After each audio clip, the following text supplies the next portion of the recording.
Louvado seja nosso Senhor Jesus Cristo. E aí, meus irmãos, como vocês estão? Tudo na santa paz. Louvado seja Deus pela vida de cada um de vocês que aqui estão. Que o Senhor possa derramar sobre a vida de cada um de nós nesta noite uma graça especial. E eu peço ao Senhor que Ele possa visitar cada coração nesta noite, meus irmãos, para renovar em nós toda a nossa fé. Queridos irmãos, tudo na nossa caminhada da presença do Senhor, Ele se solidifica e tudo acontece por meio da fé. Foi pela fé que Abraão, uma vez chamado por Deus, crendo na promessa do Senhor, ele que havia recebido de Deus o dom de ser pai, e pedindo por Deus a entrega do seu filho Isaac, ele se dispõe ao Senhor. Junto com Isaac, ele sobe a montanha, e em um determinado momento os servos ficam, sobe só ele e o menino. Ele prepara um altar para imolar o sacrifício. E quando Isaac pergunta: pai, mas onde está o sacrifício? Mal sabia ele que ele era o sacrifício. Deus proverá. Queridos irmãos, o tema dessa noite nos chama a falar da confiança. E a gente fala de boca cheia, a gente fala com o coração entusiasmado. A nossa confiança está em Deus. Mas num livro de 1.500 páginas, será que a nossa confiança vai até a terceira ou a quarta página? Até quando? Até onde em mim e em você dizer que a minha confiança está em Deus é uma frase de efeito, ou uma frase clichê, ou uma frase que me satisfaz quando ela agrada os ouvidos daquele que a escutam sendo proferida por mim? Porque, meus irmãos, proclamar que a minha confiança está em Deus difere muito de ter verdadeiramente uma confiança depositada no Senhor. Porque eu digo para você: será que eu e você teremos a coragem de entregar um filho pedido pelo Senhor? Sabe, meus irmãos, muitas vezes nós imaginamos que entregar o filho para o Senhor, a gente enxerga essa cena de Abraão e Isaac no alto da montanha, a lenha preparada, o fogo já ali disposto, e quando a faca já estava preparada para imolar, o anjo do Senhor vem dizer: eu não precisa fazer isso, Abraão, tu mostraste para mim que fez. Sabe, irmãos, porque quando vem uma enfermidade, a gente se desespera. Quantos de nós nos desesperamos quando o filho vira para nós e fala assim: pai, eu quero ser padre.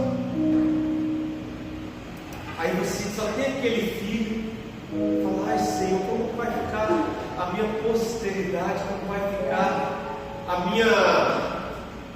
minha prole, como que vai ser? Eu não vou ter meus netos. Mas e se o Senhor chamou o seu filho para ser um sacerdote que vai curar vidas, que vai restaurar multidões para o Senhor?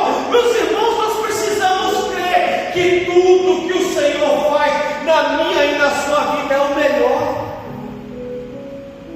O salmista Davi vem nos trazer uma mensagem nesta noite. Eu já te convido, se você trouxe a palavra de Deus, vai abrindo em Salmo. Eu vou usar ali, está no Salmo, ai meu Deus do céu, vai faltar um olho de vídeo. Salmo 61 na Bíblia Ave Maria, porque na Bíblia de Jerusalém é 62. e alguns outros vão estar em 60, porque essa contagem difere um pouco. Abre aí na sua palavra, na palavra de Deus, na sua Bíblia, Salmo 61, se a sua Bíblia for Ave Maria, Salmo 62, se a sua Bíblia for de Jerusalém, e se a sua Bíblia for na versão da Bíblia pastoral, eu não sei te dizer qual é o salmo, mas quando Salmo de Davi, ele é um salmo de 13 versículos, o anterior só tem 9, e nós vamos ler a partir do versículo 6, uma reflexão, uma oração, um canto que Davi apresenta ao Senhor.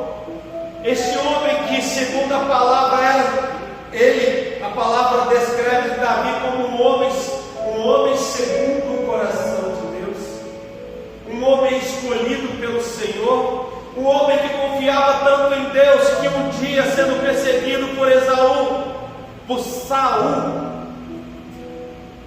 o rei para a beira de uma caverna para fazer as suas necessidades, e lá naquela caverna estava escondido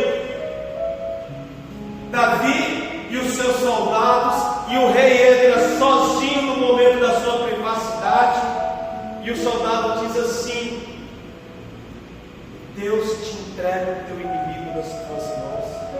E Davi diz: ai de mim de levantar as mãos contra o Deus, porque ele bem sabia que a proteção e a resposta para a vida dele, esse rei segundo o coração de Deus, viria do Senhor, e ele não se colocou naquela condição privilegiada de levantar a mão contra o rei, e o rei era ungido. Para poder ser rei, havia uma unção do profeta para que aquele reinado acontecesse. Assim foi também com Davi, quando o profeta vai até ele e unge, vem chamando irmão por irmão. Mas está faltando alguém, está o mais novo que está no campo, vai buscar, porque enquanto ele não estiver aqui, nós não sentaremos a mesa. E esse homem, segundo o coração de Deus, vai dizer a partir do versículo 6: só em Deus, ó minha alma, repousa. Um homem que combatia tantas lutas, ele vai dizer num canto muito profundo do coração dele: só em Deus, ó minha alma, repousa. Dele vem a minha esperança.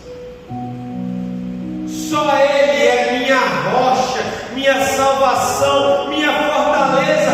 Não tropeço.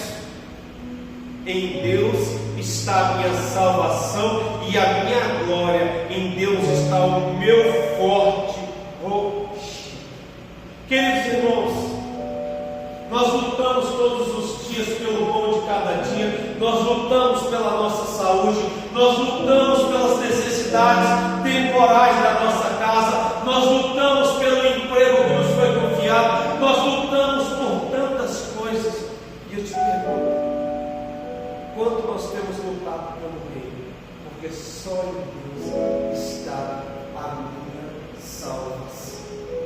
De repente você luta para ser destaque no seu trabalho. Gente, para quem trabalha com vendas, não é o meu caso, porque eu não consigo vender nem água no deserto. Quem trabalha com venda é uma luta todo dia para cumprir meta, para entrar em desespero. E quantas vezes a pessoa se rende a situações até de mentira para poder empurrar um produto em cima de alguém, para poder bater meta. E eu digo para você, meu irmão, e que você tem feito para bater a meta de salvação na sua vida? Porque só em Deus a nossa alma repousa. Aonde está a nossa confiança, meus irmãos? É no salário que vai sustentar a nossa vida no final do mês, é naquele dinheiro que vai entrar por meio do salário para comprar um alimento para mim e para os meus filhos. Mas esse alimento sustenta a minha vida nesse tempo carnal, e aquilo que é eterno, o que eu tenho feito, o quanto eu tenho lutado para estar na presença de Deus, porque isso aqui passa.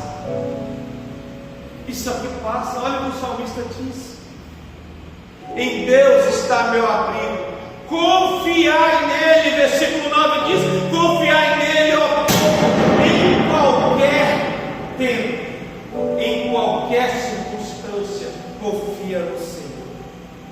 derramai vosso coração em sua presença, pois Deus é abrigo para nós.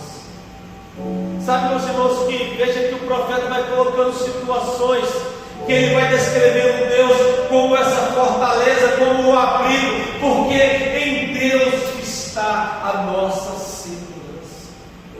A vida que nós temos pode ser de 100 anos, pode ser uma vida de 10, de 20, de 30, de 40, de 50, de 120 anos, não sei.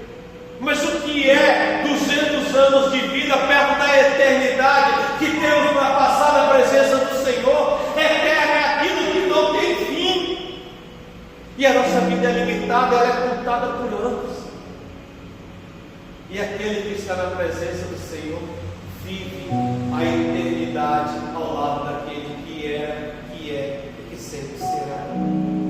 E o profeta continua dizendo no versículo 10: somente um sopro são os filhos de Adão.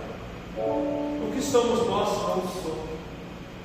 Falta-nos o sopro da vida por alguns segundos, e a doutora Marina diz para nós que nós vamos estar em óbitos se nos faltar o sopro, se nos faltar o oxigênio, se nos faltar a respiração. Somos um sopro, meus irmãos. A gente vai para a academia, uns mais fortes, outros mais bons, e a gente malha, a gente ganha robustez nos músculos. Tá? A respiração de um musculoso, e veja se o corpo dele não depende do sopro. Sabe o que é isso? Jesus nos ensina que aonde está o nosso tesouro, está ali também o nosso coração. E a nossa confiança só vai estar naquilo em que realmente nós sabemos que é capaz de nos valer e de nos defender. Tenho alguns amigos no meu trabalho que vivem falando de arma.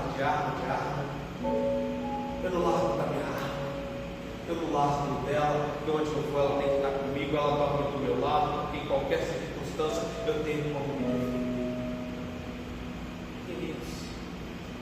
Um estado, uma enfermidade nos coloca numa situação de debilidade. Somos um sopro.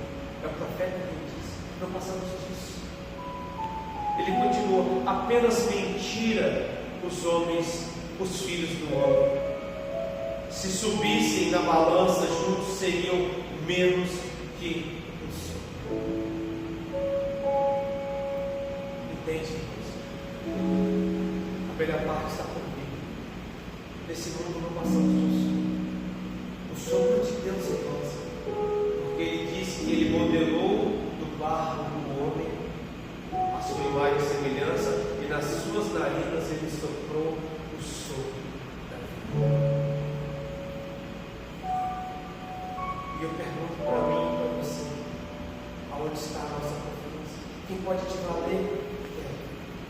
Quem pode te salvar, dona Elza? Quem pode proteger e guardar a vida do meu irmão Cleber? Senão o Senhor.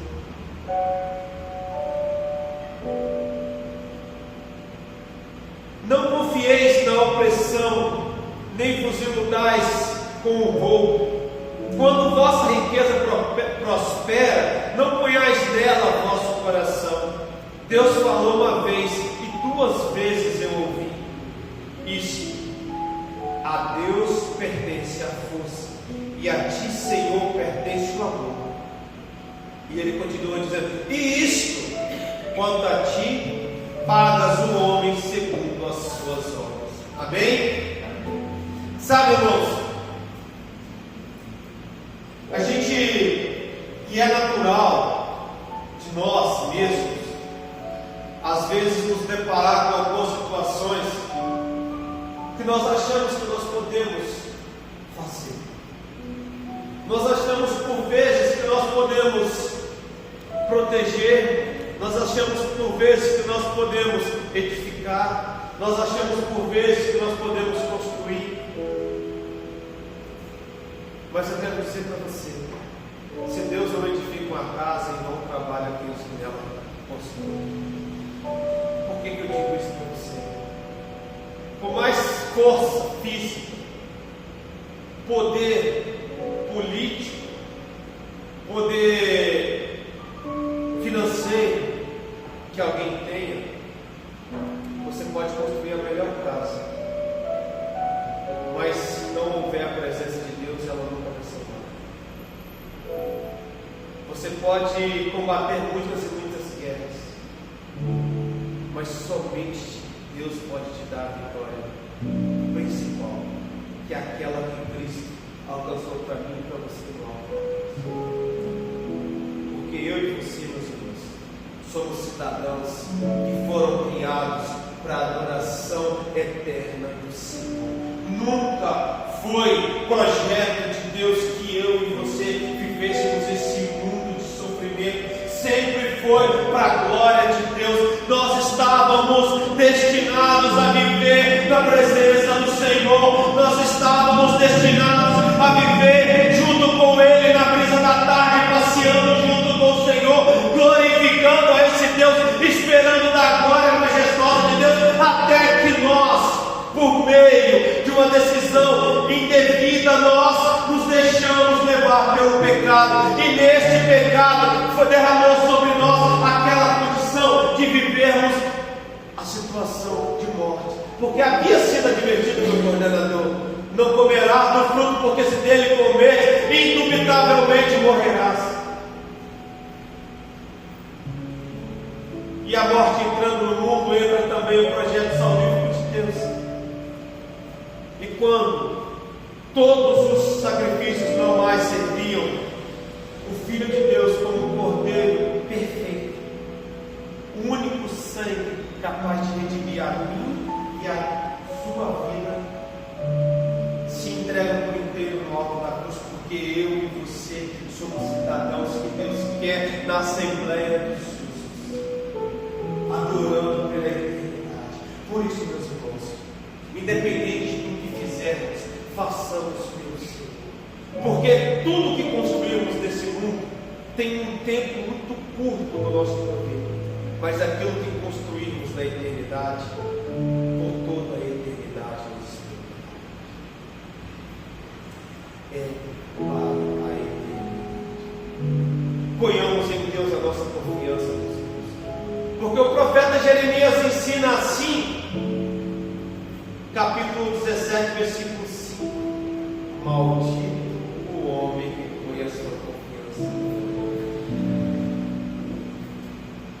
Jeremias 17, 5: assim diz Yahvé: maldito o homem que confia no homem, que faz da carne a sua força, mas afasta o seu coração de Yahvé. Maldito o homem que afasta o seu coração. Tudo perde sentido, tudo é vazio, tudo é inútil, porque a pessoa que não crê, a única coisa que ela constrói por um tempo determinado, porque ele nem sabe quanto tempo vai ser. Lembremos da parábola que Jesus conta do homem que teve uma colheita farta e pensou consigo: vou destruir esses celeiros e vou construir outros bem maiores e vou guardar ali, vou regalar-me, porque eu tenho muito. E o Senhor disse: hoje mesmo eu pedirei conta da tua alma e vai te sobrar aqui. Sabe, irmãos, eu queria contar para vocês um testemunho que muitas pessoas aqui sabem da minha situação, mas tem algumas pessoas que chegaram aqui recente. Já tem algum tempo que eu peço aos irmãos a orarem por minha mãe. Minha mãe teve um problema muito sério e nós temos buscado tratamento para isso também, porque uma coisa, na realidade, nós viemos de uma cidade pequena do estado de Minas Gerais, uma cidade chamada Conselheiro Pena, e nós não tínhamos praia, como Minas inteiro não tem. E o nosso riozinho, córrego que nós tínhamos lá, que é onde a gente ia no final de semana para tomar um banho, um córrego fundo, sim. Quando batia na cadeira, não tinha muita água, entendeu? Mas era uma água que, por conta de esgotos, uma série de coisas, dejetos, ela havia contaminação por esquistossomose, cistose romanossônica.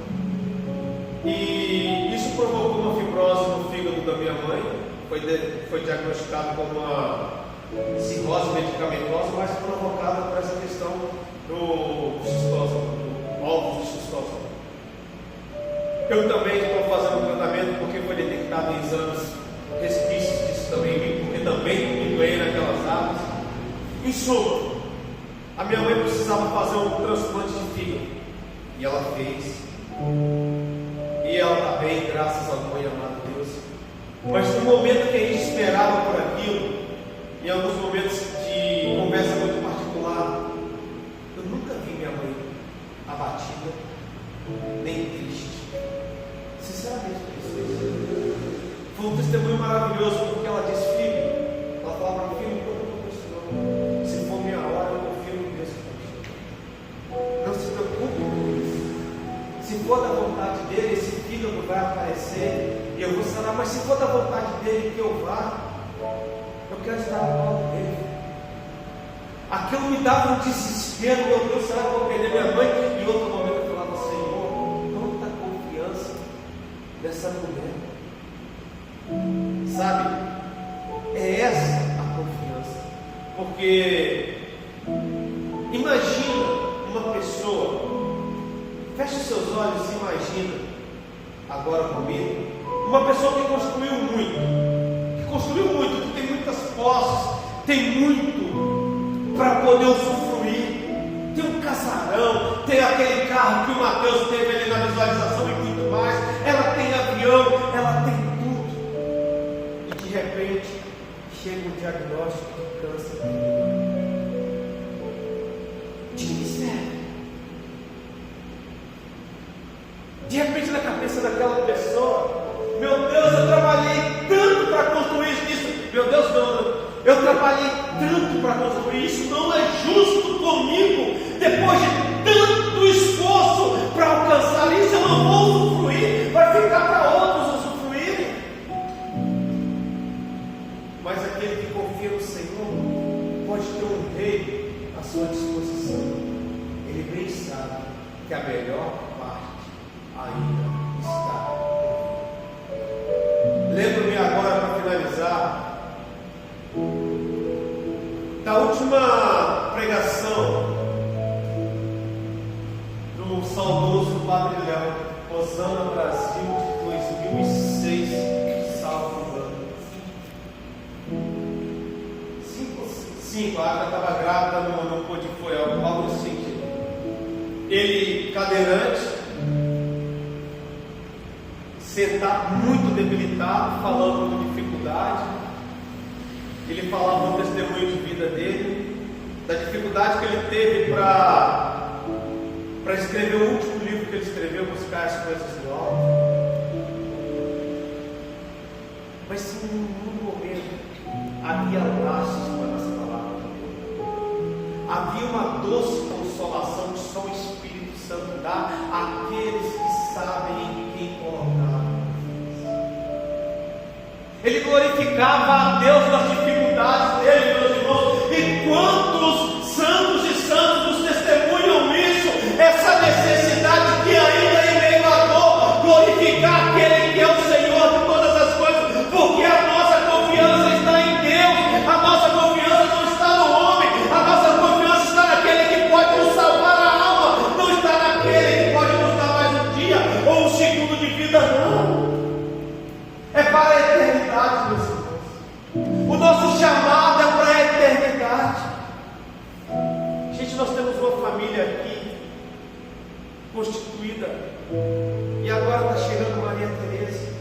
Eu te pergunto, meu querido Rafael, imagina você, Marina e Maria Tereza chegando da Jerusalém Celeste para a glória do Senhor. Consegue entender como isso é muito superior a tudo que nós pensamos aqui? Os diplomas que vocês conseguiram e que ela conquistaram, você nada perto da glória que é estar com a sua família adorando. É lá. Buscai as coisas do alto. Confiemos em Deus e entreguemos a Ele a nossa vida, porque quando Ele se coloca aqui em adoração, e quando eu me prostro, eu não faço dele mais ou menos Deus, porque Ele é Deus, absolutamente Deus,